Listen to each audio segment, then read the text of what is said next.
नमस्कार दोस्तों, स्वागत है आप सभी के आपके अपने यूट्यूब चैनल पाई क्लासेस पे। दोस्तों, आज हम आप सभी के लिए लेके आए हैं क्लास 10 बोर्ड एग्ज़ाम को लेकर हिंदी सब्जेक्ट का most important VVI objective question, जो कि आपके आने वाली फाइनल बोर्ड परीक्षा के लिए काफ़ी महत्वपूर्ण साबित होगा।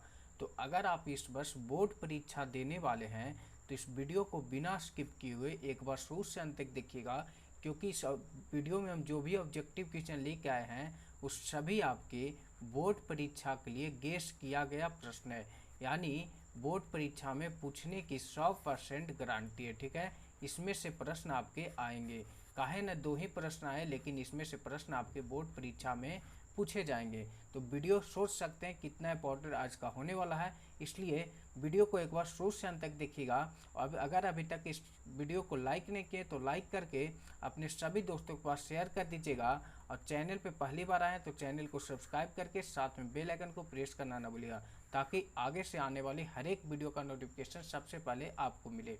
अगर इसका पीडीएफ लेना चाहते हैं तो पीडीएफ के लिए आप सभी लोग हमारे टेलीग्राम ग्रुप में ज्वाइन हो सकते हैं। लिंक हम वीडियो के नीचे दे दिए हैं। क्लास करने के बाद आप वहां से जाके ज्वाइन हो जाइएगा, क्योंकि टेलीग्राम ग्रुप में जो भी सब्जेक्ट का क्लास ली जाती है यहाँ पे उसका पीडीएफ आपको टेलीग्राम ग्रुप में फ्री में दिया जाता है। तो आप सभी लोग टेलीग्राम ग्रुप में जो ज्वाइन हुए, क्योंकि वहाँ पे ऑब्जेक्टिव और सब्जेक्टिव दोनों आपको दिया जाएगा और सभी आपके गेस किए गए प्रश्न रहेंगे। तो आप सभी लोग जल्दी से जाकर टेलीग्राम ग्रुप में ज्वाइन हो जाइएगा और क्लास करने के बाद ही जाएगा। ये नहीं कि वीडियो अभी छोड़ के चले जाएं फिर आप वहीं पे रह जाएं। ठीक है, अगर आपको क्लास 10 की ऑनलाइन मॉक टेस्ट देना है सभी सब्जेक्ट के ऑब्जेक्टिव के लिए, तो आप सभी लोग गूगल पे सर्च कर सकते हैं www.bceexam.com। इसका भी लिंक हम वीडियो के नीचे देते हैं, आप वहां से जाके इस साइट पे भी डायरेक्ट आ सकते हैं, यहाँ से जाके आप ऑनलाइन टेस्ट दे सकते हैं। ठीक है, अगर आपको क्लास से संबंधित कुछ पूछताछ करना हो तो कुछ जानकारी लेना हो तो इस नंबर या फिर इस नंबर पे संपर्क कर सकते हैं, यानी दोनों नंबर में से किसी पे भी आप कॉल करके या व्हाट्सएप मैसेज करके पूछ सकते हैं। तो चलिए आज का सेशन स्टार्ट करते हैं। आज का पहला क्वेश्चन है दोस्तों, देखिएगा यहाँ पे पूछा गया है, डॉक्टर अंबेडकर ने पीएचडी की उपाधि कब धारण की। हिंदी का क्वेश्चन है, काफ़ी इंपॉर्टेंट क्वेश्चन है। आप जानते ही होंगे कि जो भी क्वेश्चन आता है यहाँ पे उस सभी आपके गेस किए गए प्रश्न रहते हैं, यानी आपको ये नहीं है कि आपको जो 2 मंथ का क्लास चलता है क्रैश कोर्स उसी में आपको रटवाया जाएगा। अगर आप शुरू से ही 2 क्वेश्चन, 4 क्वेश्चन, 5 क्वेश्चन, 10 क्वेश्चन अगर डेली आप याद करते हैं तो ये आपके आने वाली बोर्ड परीक्षा जो होगी उसमें आपकी एक बहुत बड़ी पकड़ बन जाएगी, यानी फिर आपकी जो तैयारी की जो लेवल है एक अच्छी लेवल पे हो जाएगी, ऊंची लेवल पे हो जाएगी। ठीक है, तो अभी से ही आप लोग लाइव सेशन जो भी क्लास हो या फिर जो भी रिकॉर्डेड क्लास हो, आप लोग शुरू से अंत तक डेली क्लास को करें। ठीक है, तभी आपको एक तैयारी की जो लेवल होती है वो आपके सही हो पाएंगे। पहला प्रश्न है, ये नहीं कि आप एकदम लास्ट में क्रैश कोर्स ज्वाइन करेगा और पास कर जाएगा 450 नंबर लेके आ जाएगा, ऐसा नहीं है। वो रियल केस में होता है, जो आप जानते हैं जो गॉड गिफ्टेड होता है उसके लिए ये है। ठीक है, नहीं तो आपको शुरू से ही मेहनत करना है, मेहनत पे ही आप आगे बढ़ सकते हैं।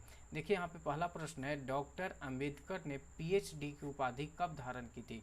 तो आपको बता दें कि डॉक्टर भीमराव अंबेडकर जो थे वे पीएचडी की उपाधि 1916 में किए थे। कब किए थे? तो 1916 में किए थे। इसका आंसर ऑप्शन नंबर सी आप सभी लोग याद रखिएगा। लेकिन हाँ, यहाँ से आपके क्वेश्चन एक और बनते हैं, एक और क्वेश्चन पूछे जाते हैं बोर्ड परीक्षा में।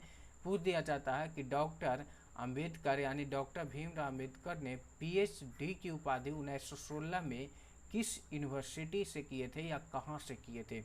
तो याद रखिएगा कि डॉक्टर भीमराव अंबेडकर 1916 ईस्वी में पीएचडी की उपाधि कोलंबिया यूनिवर्सिटी, कहाँ से? तो कोलंबिया, याद रखिएगा कोलंबिया विश्वविद्यालय से किए थे। ठीक है, यानी कोलंबिया यूनिवर्सिटी से किए थे। ये कहाँ है? तो यह यूनिवर्सिटी आपको अमेरिका में मिलेगा। ठीक है, ये यूनिवर्सिटी आपके अमेरिका में मिलेगा। यानी बोला जाए इसका आंसर, तो डॉक्टर भीमराव अम्बेडकर जो थे वो 1916 ईस्वी में पीएचडी की उपाधि कोलंबिया विश्वविद्यालय यूनिवर्सिटी अमेरिका से किए थे। इसमें आपको 2 क्वेश्चन का आंसर इंक्लूड है। पहला क्वेश्चन जो कि आप स्क्रीन पे देख रहे हैं, दूसरा क्वेश्चन आपको जो एक्स्ट्रा बताया गया कोलंबिया विश्वविद्यालय से किए थे, अमेरिका से। ठीक है, दोनों आप याद रखिएगा, दोनों बोर्ड परीक्षा के लिए काफ़ी इंपॉर्टेंट है। आज का अगला प्रश्न जो है दोस्तों, यहाँ पे देखिएगा, कह रहा है सभ्य समाज की आवश्यकता क्या है। सभ्य समाज की आवश्यकता जो है वह क्या है, तो समझिएगा, श्रम विभाजन एवं जाति प्रथा हिंदी में जो पढ़ना है पाठ, उसमें बताया गया है कि सभ्य समाज की आवश्यकता क्या है। आप लोग अगर पढ़े हैं तो इसका आंसर आप सभी लोग कमेंट सेक्शन में कमेंट करके बताएंगे। देखिएगा, हम जो भी क्लास लेते हैं उसमें 2 क्वेश्चन, एक क्वेश्चन आपको छोड़ देते हैं ताकि आप लोग कमेंट करके इसका आंसर बताएं कि इसका आंसर क्या होगा, क्योंकि हमको पता फिर चल सके कि आप लोग कहाँ तक देखे वीडियो, कहाँ तक आपको समझ में आ रहा है, या फिर जो आप तैयारी कर रहे हैं बोर्ड परीक्षा को, उसकी लेवल जो आपकी है अभी तक कहाँ पहुँची है, यानी किस प्रकार की आपकी तैयारी अभी तक हुई है, ताकि 2 क्वेश्चन से ही हम पकड़ लेंगे आपकी कहाँ तक आप तैयारी किए हैं। तो सभ्य समाज की आवश्यकता जो है क्या है, ठीक है। ऑप्शन ए है जाति प्रथा, ऑप्शन बी है श्रम विभाजन, ऑप्शन सी है अनुबंध, ऑप्शन डी है दूध पानी। इसका आंसर आप लोग कमेंट सेक्शन में कमेंट करके बताएंगे। अगर जिनको नहीं पता है वो कमेंट सेक्शन में पूछ लेंगे, हम कमेंट सेक्शन में आपको रिप्लाई करके बता देंगे, या फिर व्हाट्सएप पे मैसेज कर लीजिएगा। अगला प्रश्न है बिस्मिल्लाह खां का जन्म हुआ था, यानी बिस्मिल्लाह खां का जो जन्म हुआ था वो कहाँ हुआ था। ऑप्शन के अनुसार वही पूछ रहा कि कहाँ हुआ था, ये नहीं पूछ रहा कि बिस्मिल्लाह खां का जन्म कब हुआ था। बिस्मिल्लाह खां का जन्म जो है वो कहाँ हुआ था, तो याद रखिएगा, बिस्मिल्लाह खां का जन्म जो हुआ था वो बिहार में हुआ था, बिहार के डुमराव में, यानी डुमराव के बिहार में हुआ था। याद रखिएगा कब हुआ था, आपके क्वेश्चन पूछ दिया जाता है तो 21 मार्च 1916 में हुआ था। कब हुआ था, तो 21 मार्च 1916 में बिस्मिल्लाह खां का जन्म हुआ था। याद रखिएगा, इसका आंसर ऑप्शन नंबर डी सही होगा। अगले प्रश्न की ओर चलते हैं। अगर पूछ दे कि कब हुआ था तो 21 मार्च 1916। अगला प्रश्न है मेरे बिना तुम प्रभु के लेखक कौन है। मेरे बिना तुम प्रभु के लेखक जो है वो कौन है, तो आपको ही पता होगा कि मेरे बिना तुम प्रभु के लेखक जो है वो रेनर मारिया रिल्के हैं। इनका आंसर ऑप्शन नंबर ए हो जाएगा। अगले प्रश्न की ओर चलते हैं। काफ़ी इंपॉर्टेंट क्वेश्चन है, सभी आपके गेस किए गए प्रश्न है और प्रीवियस ईयर टाइप का क्वेश्चन है, यानी इसी टाइप का प्रश्न आपके वहाँ पे बोर्ड परीक्षा में देखने के लिए मिलेगा। तो अगला प्रश्न कर रहा है जीवनंदन दास का जन्म जो है वो कब हुआ था। जीवनंदन दास का जन्म जो है वो कब हुआ था, काफ़ी इंपॉर्टेंट ये भी क्वेश्चन है। याद रखिएगा, जीवनंदन दास का जो जन्म हुआ था वो 17 फरवरी 1899 में हुआ था, यानी डेट के साथ आपको याद रखना है, डेट के साथ आप लोग याद रखिएगा इसको, 17 फरवरी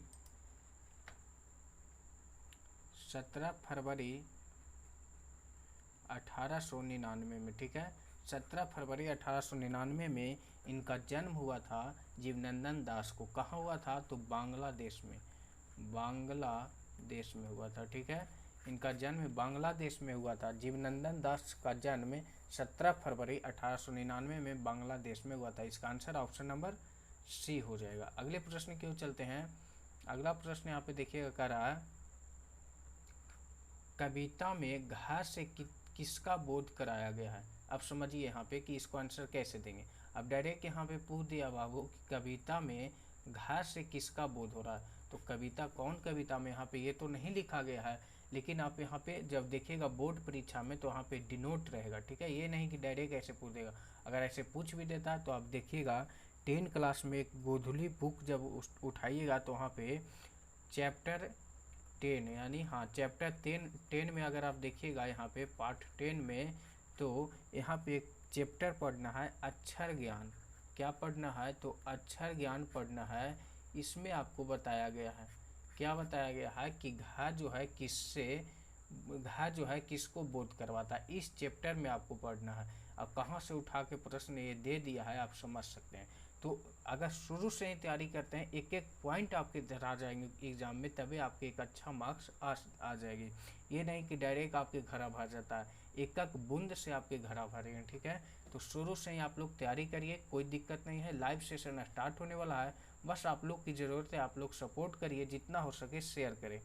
कविता में घा इसमें जब आइएगा, इस चैप्टर को पढ़िएगा तो इसमें जो घा है घा किसका बोध करवाता है? तो घड़ा को करवाता है। किसका? तो घड़ा को। इसका आंसर ऑप्शन नंबर डी हो जाएगा। अगले प्रश्न की ओर चलते हैं। अगला प्रश्न यहाँ पे कह रहा है दोस्तों, कुंवर नारायण का जन्म जो है वो कब हुआ? कुंवर नारायण का जो जन्म हुआ था वो कब हुआ था? ऑप्शन ए है 17 अगस्त 1925, ऑप्शन बी है 19 सितंबर 1927, ऑप्शन सी है 21 अक्टूबर 1929, ऑप्शन डी है 23 नवंबर 1931। तो याद रखिएगा इसका आंसर हो जाएगा 19 सितंबर 1927, यानी इसका आंसर ऑप्शन नंबर बी हो जाएगा। याद रखिएगा कुंवर नारायण का जन्म जो हुआ था वो 19 सितंबर 1927 में हुआ था। अगले प्रश्न की ओर चलते हैं। कहाँ हुआ था? आप लोग कमेंट सेक्शन में कमेंट करके बता देंगे एक बार। अगला प्रश्न यहाँ पे कह रहा है 8 नंबर क्वेश्चन देखिएगा, अज्ञेय ने अपनी शिक्षा कहाँ तक ग्रहण की? आपको बता दें कि अगर आप हिंदी सब्जेक्ट खास करके बिहार बोर्ड के लिए, अगर आप हिंदी चाहे आप 10 की तैयारी करें या फिर 12 की करें, हिंदी, संस्कृत और एक इंग्लिश, अगर ये तीनों लैंग्वेज पेपर की अगर आप तैयारी कर रहे हैं तो इसमें सबसे पहले जो होता है वो आप पाठ को, जो भी पाठ हैं उसके लेखक बाबू, जो भी पाठ के लेखक है, लेखक को आप एक बार लिख लीजिए किस पाठ के कौन लेखक है, उनका जन्म कब हुआ, उनका मृत्यु कब हुआ, और जन्म अगर हुआ तो कहाँ हुआ था, यानी जन्म अगर हुआ तो कहाँ हुआ था। अगर इतना आप कर लेते हैं, हिंदी हो या फिर इंग्लिश हो या संस्कृत, यानी इंग्लिश लैंग्वेज की बात किया जाए तो अगर इतना आप कर लेते हैं तो आपको चाहे 10 के हो या फिर 12 के हो, आपको कोई भी दिक्कत या परेशानी नहीं होने वाली है। गारंटी के साथ कहते हैं कि ये तीनों सब्जेक्ट में अगर इतना भी आप पढ़ लेते हैं, याद रखते हैं, तो आपको पास होने के लिए, यानी सब्जेक्ट में 40 नंबर कोई नहीं रोकेगा। वो ट्रिक हम बताएंगे कि कैसे आएगा, ठीक है? तो अभी नहीं बताएंगे, आपको कभी भी क्लास में हम आपको बता देंगे। तो क्लास एक बार शुरू से अंत तक करिए, क्योंकि एक एक क्लास आपके लिए, एक एक प्रतिदिन का क्लास आपके लिए इंपॉर्टेंट होगा, ठीक है? अब यहाँ पे समझिएगा 8 नंबर क्वेश्चन, अज्ञेय ने अपने शिक्षा कहाँ तक ग्रहण की थी? तो ये इन्होंने जो किए थे शिक्षा लास्ट ग्रहण एमए किए थे, यानी एमए किए थे। इसका आंसर ऑप्शन नंबर सी हो जाएगा। अगले प्रश्न की ओर चलते हैं। अगला प्रश्न यहाँ पे देखिएगा, काफ़ी इंपॉर्टेंट ये भी क्वेश्चन है, हाईलाइटेड क्वेश्चन है, एक बार नहीं कम से कम तो 3 से 4 बार पूछा गया प्रश्न है। करा हिरोशिमा नगर पर बम कब गिराया गया था? हिरोशिमा नगर पर बम जो है वो कब गिराया गया था? तो आपको भी पता होगा कि हिरोशिमा जो है इस पे बम 6 अगस्त 1945 में गिराया गया था। कब गिराया गया था? तो 6 अगस्त 1945 में, यानी इसका आंसर ऑप्शन नंबर ए हो जाएगा। लेकिन यहाँ पे समझिएगा और भी क्वेश्चन यहाँ से पूछा जाता है। तो क्या पूछा जाता है? तो समझिएगा, हिरोशिमा नगर पर बम जो गिराया गया था 6 अगस्त 1945 को, लेकिन यह कभी कभी आपको पूछ देगा कि हिरोशिमा कहाँ है? तो हिरोशिमा जो है यह आपके जापान में है। कहाँ है बाबू? तो जापान में है। समझिएगा, एक एक पॉइंट हम इसका आपको डिस्कस करने वाले हैं। जापान में है हिरोशिमा, जापान के एक हिरोशिमा शहर है जहाँ पे अमेरिका के द्वारा, किसके द्वारा? तो अमेरिका के द्वारा पहला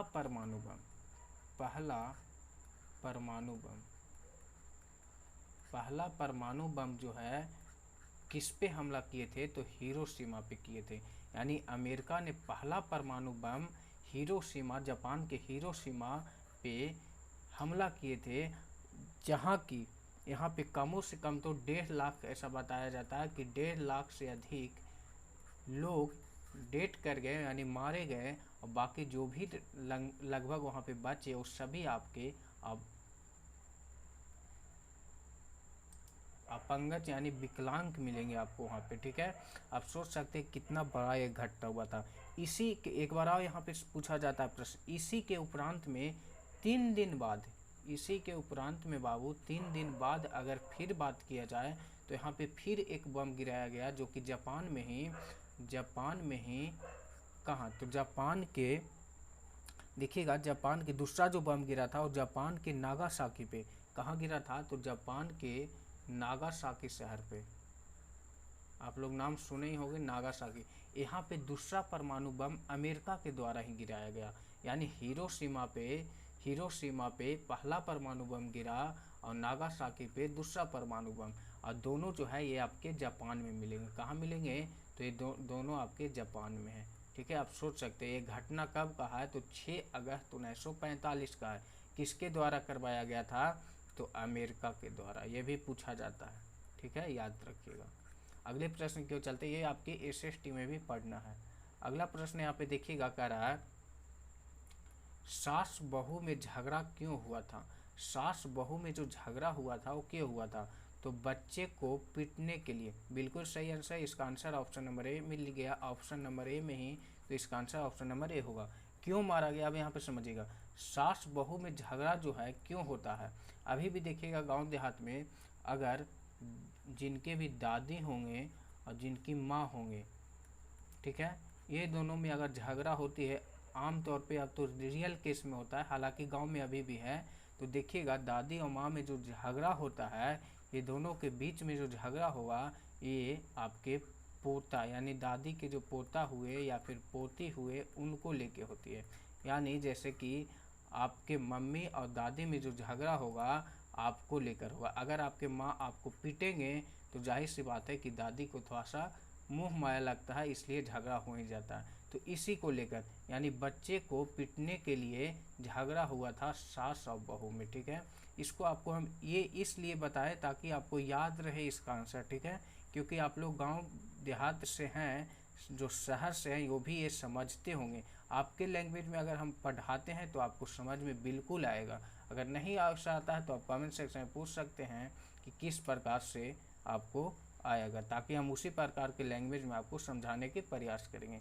अगला प्रश्न यहाँ पे कह रहा है दोस्तों, श्रीनिवास जी का जन्म, श्रीनिवास जी का जन्म कब हुआ था?